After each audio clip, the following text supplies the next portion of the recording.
Olá, vamos então para esse assunto 11 ainda, licitações públicas da Lei 8666, e agora trabalharemos a parte dos princípios, né? Falaremos sobre os princípios da Lei Geral de Licitações, os princípios licitatórios gerais. Nós temos então, aqui no slide, o primeiro bloco de princípios que estão lá expressos no artigo 3º. Mas antes de a gente falar sobre isso, primeiramente vamos responder uma pergunta. O que é um princípio? Gente, muitas pessoas falam, princípio é o começo, princípio é o início, mas não é essa conotação que nós queremos. Nós queremos a conotação filosófica. Quando nós falamos em princípio, nós estamos falando, na verdade, de elementos substanciais. Nós estamos falando de verdades elementares, do cerne, da raiz, do próprio espírito da norma. Quando nós traduzimos toda a norma num princípio, nós tentamos fechar naquele princípio todas as situações que podem surgir e que a própria lei não prevê. Então, o princípio é isso, uma verdade elementar, que vai, no futuro e na medida que ela vai sendo aplicada, condicionando toda a estruturação daquela norma. Então, o princípio é essa verdade elementar que condiciona o estudo de uma ciência. No nosso caso, licitação. Como segundo ponto ainda, nessa introdução a princípios, nós temos que entender que existem duas categorias de princípios na lei. Tópico 2.2 aí. Princípios expressos, explícitos ou positivados. O que significa isso? Gente, no direito, expresso, explícito, positivado é a mesma coisa que está o quê? Escrito. Significa que no tópico 2.2, que nós veremos daqui a pouco, nós estudaremos os princípios que a lei escreve, que a lei coloca, letra por letra, ou como o pessoal no direito gosta, né? Ipsis literis, né? Legalidade, impessoalidade, etc., estão escritos no artigo 3º. E ali no slide, no tópico 2.3, nós temos já os princípios que são o quê? Correlatos e os implícitos. Vamos deixar claro então, olha só.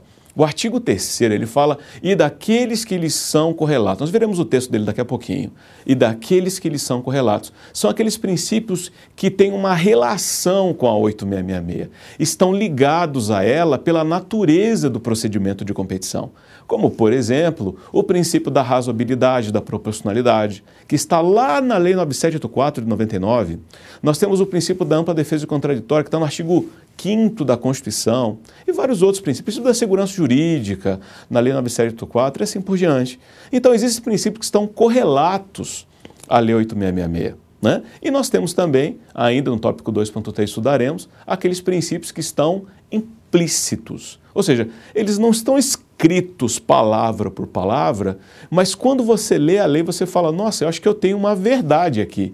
Eu acho que esses 3, 4, 5, 10 artigos podem ser sintetizados nesse raciocínio. Então, são essas duas categorias de princípios. Em resumo, escritos e os relacionados implícitos.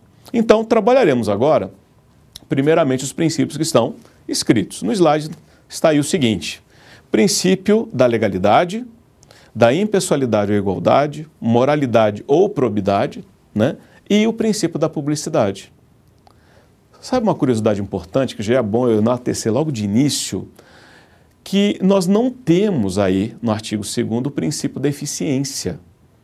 O princípio da eficiência, na verdade, ele foi incluído apenas em 98, no artigo 37 da Constituição Federal. E a Lei 8666 é de 1993. Então, quando entra o princípio da eficiência no texto constitucional, através da emenda 19, a Lei 8666 já existia. E no artigo 3º da Lei 8666 estava previsto apenas o que lá? Estava previsto apenas os 4 princípios básicos: legalidade, impessoalidade, moralidade e publicidade. A eficiência não estava lá ainda. Então, é só uma curiosidade. A eficiência não está na 8666 de forma expressa, mas é óbvio que é um princípio correlato. Tudo bem? É que para fins de concurso a gente tem que ser muito detalhista, porque o examinador ele vai cobrar isso de você. É esse detalhismo, é essa percepção aguçada. Bom, falar do LIMP aqui dentro da 8666 é muito simples, né? Legalidade nada mais é do que aquele preceito básico do artigo 37, que o agente público ele só pode agir se houver uma lei. Porque o princípio máximo do direito administrativo, né, ou que é dito por Celso Antônio Bandeira de Mello, os superprincípios ou supraprincípios, o princípio da indisponibilidade dos bens do interesse público estabelece o quê? Que o agente público só pode agir se houver previsão legal expressa. Esse agente público não pode inventar um procedimento, inventar um recurso, diminuir o prazo, suprimir uma etapa. Ele não pode fazer isso. Como segundo princípio aí, eu juntei dois. Vocês podem dar uma olhada no slide que nós juntamos aí o princípio da impessoalidade ou igualdade, porque a natureza é a mesma. Você pode perceber que igualdade, isonomia, finalidade e impessoalidade, eles têm uma relação.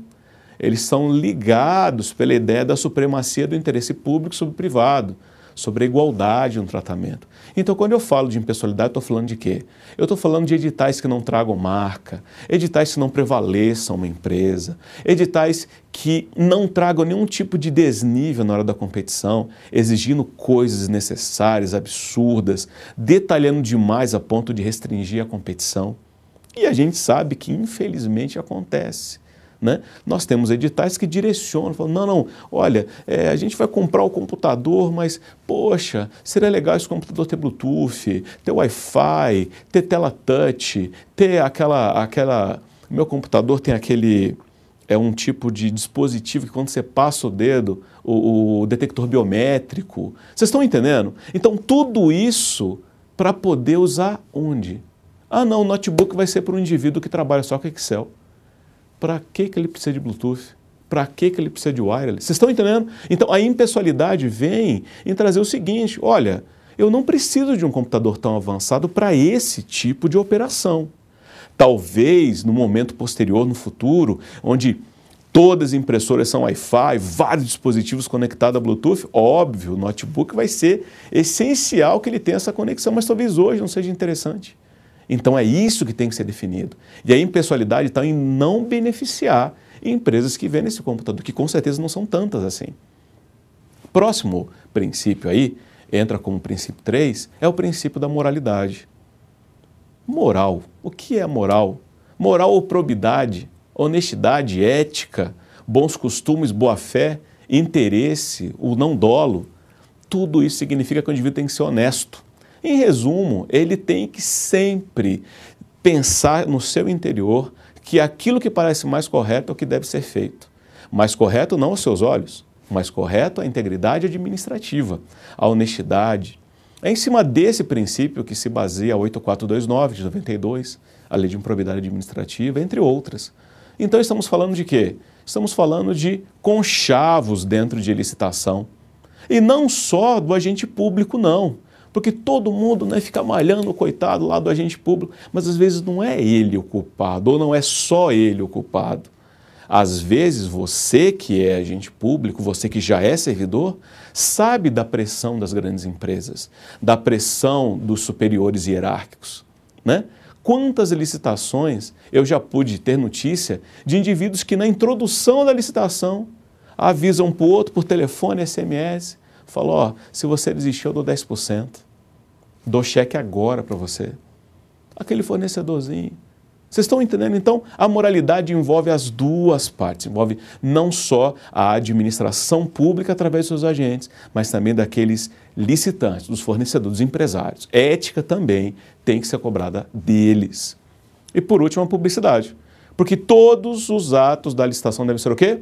Públicos, acessíveis ao público. Acessível, quando eu falo, gente, é estar no site, é você poder ir lá, pegar cópia do edital, pegar cópia do projeto básico, poder montar a sua proposta com tranquilidade. A única coisa que é sigilosa dentro de uma licitação é a proposta. E ainda assim por um período curto de tempo.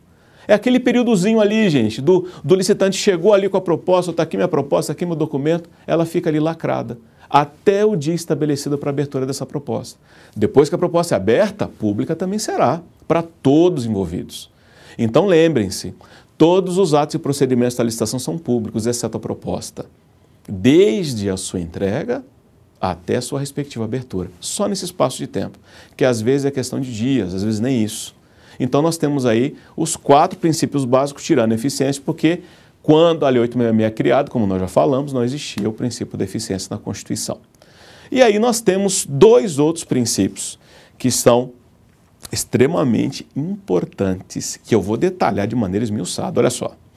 Então, indo ao slide aí. Princípios expressos. Tópico 5, princípio número 5, vinculação ao instrumento convocatório. Primeira pergunta, o que é um instrumento convocatório? Olhando aqui para mim. Gente, todo mundo fala, edital, carta convite e tal. Não é só isso. Instrumento convocatório é qualquer documento que estabeleça três coisas importantes. As regras do procedimento. As regras, quando, como, quem, onde. Detalhe pormenorizadamente o objeto. E o mais importante, vincule as partes. Estabeleça as regras das partes. Então, voltamos ao slide que a gente vai detalhar isso aí. Ó.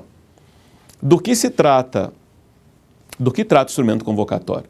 O instrumento convocatório ele vai estabelecer anexos, como por exemplo, gente, você vai construir um prédio. Né? Imagine comigo, me acompanhe aqui. Vamos imaginar que você tem um prédio a ser construído. Vai colocar no edital aquilo? Vai conseguir descrever um prédio de 10 andares, 200 metros de base de piso, 3 subsolos, jardim, estacionamento, sistema de segurança, Wi-Fi, ar-condicionado central? Não. Você tem que ter um projeto básico. Você tem que ter os projetos arquitetônicos.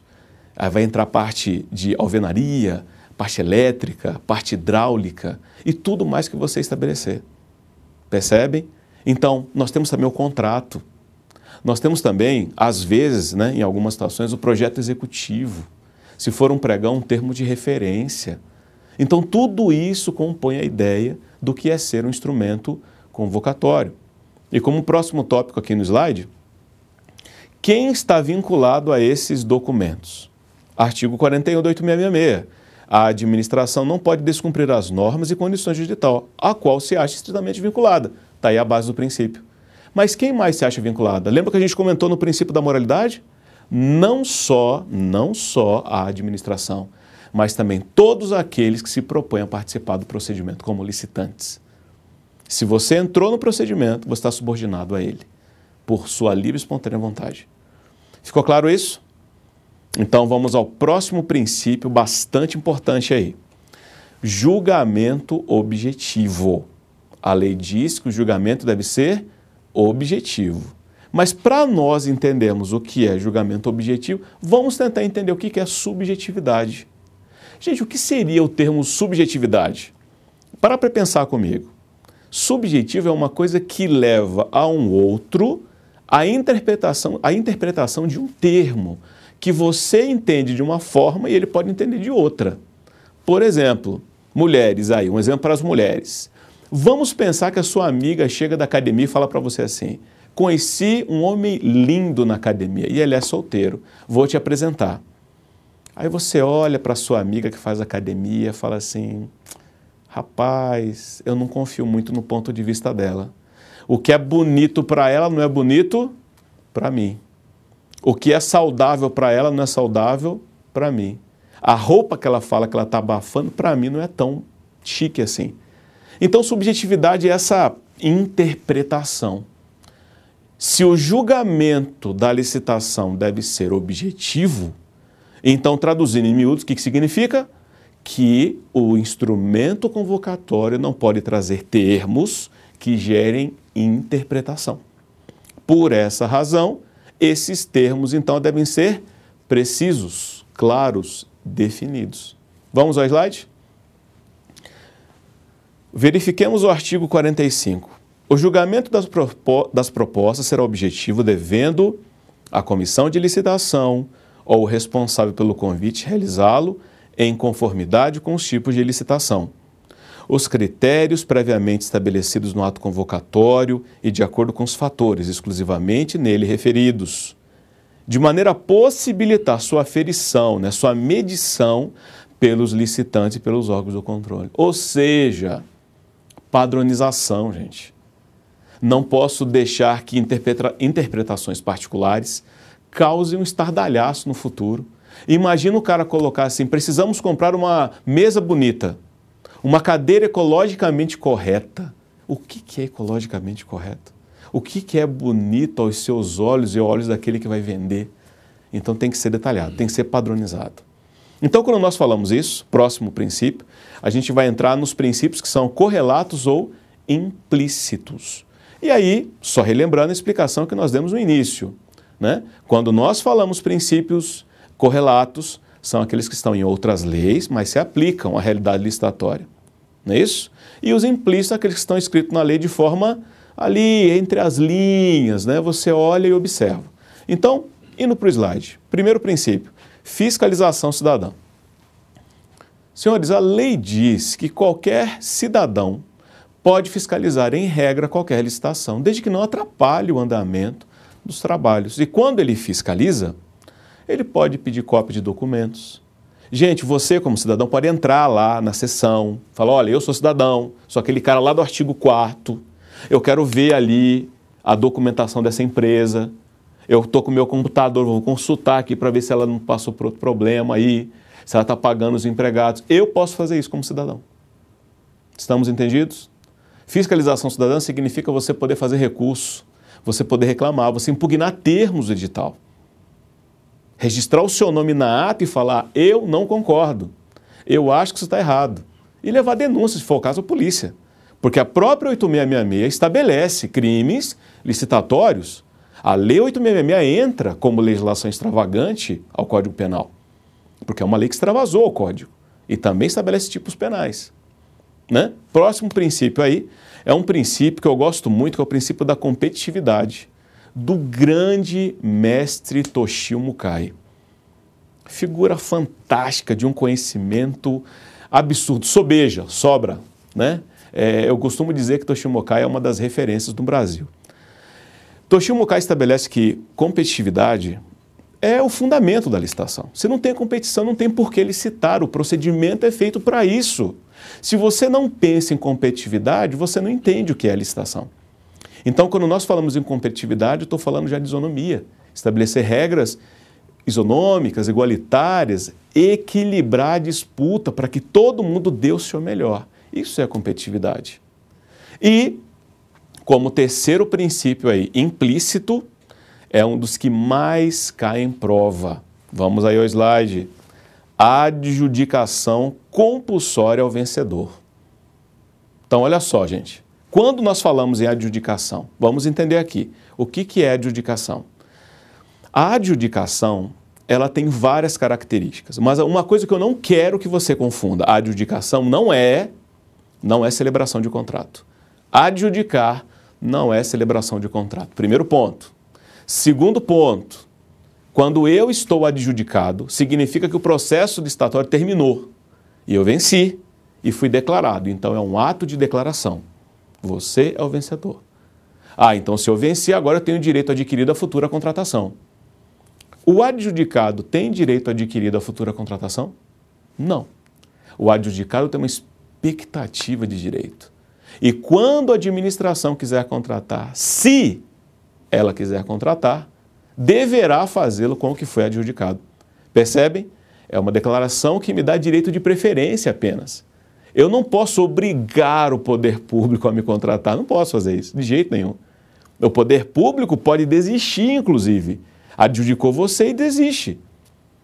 Professor, a administração então pode desistir depois que a licitação termina?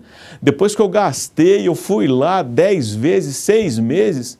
Pode. E eu, professor, eu, licitante, posso desistir? É crime, meu amigo, você não pode, a não ser que você tenha uma boa justificativa. Como aquele indivíduo que dorme fora de casa e a esposa chega de manhã e fala, bom, não vou matá-lo se ele tiver uma boa desculpa. É esse caso. Você pode não ser punido, mas depende da sua argumentação. Entendemos? Então, para a gente tentar entender e fechar isso aí, o que eu quero deixar bem claro? De todos os princípios licitatórios, três você deve prestar muita atenção. Julgamento objetivo. Segundo, vinculação ao instrumento convocatório. E terceiro e mais importante, adjudicação compulsória ao vencedor. Não se esqueça, o adjudicado tem direito apenas à preferência. ele não tem direito à futura celebração do contrato. E esses 3 princípios, como todos esses que nós vimos aqui, não estão na Constituição. São princípios exclusivamente da 8666. Ok, amigos? Até mais.